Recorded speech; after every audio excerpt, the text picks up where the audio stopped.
I'm looking to get insight because those NGOs are working on the ground. They know the populations they are caring for. We need to be very clear about abolishing segregation, for example, because if our end goal is integration, our projects, our programs that will lead there also need to be integrated. We were really pleased to have this opportunity to speak directly to the commissioners.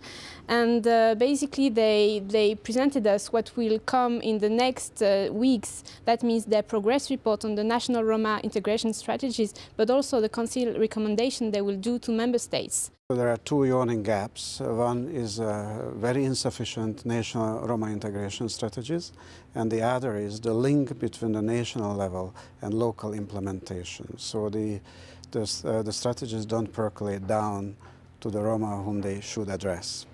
The key issue is that discrimination against Roma is actually systemic. They are victims of hate crimes, they have no police protection, their children are segregated into inferior schools, they are discriminated at work, they are forcefully evicted from their homes. And none of these things need to happen.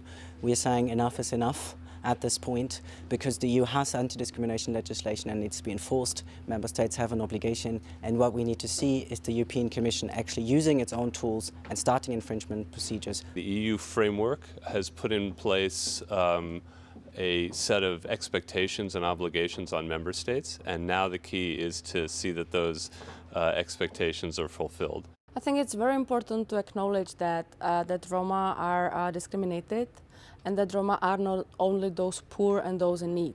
That Roma actually can be agents of their own life and can take the responsibility in their hands and can make the change. The point is that we still have to translate how paperwork and how objectives which are put on paper can be translated in reality. So I guess it is a two-side process.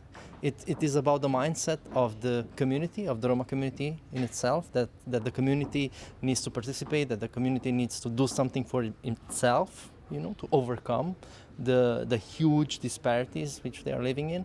And also it's about the mindset of the society or the local authority, that there is more value for all if we have a community which is included, not a community which is excluded. It is very important to know what they conceive as the real problems on the ground and to see how we can work with the member states so that these problems are solved.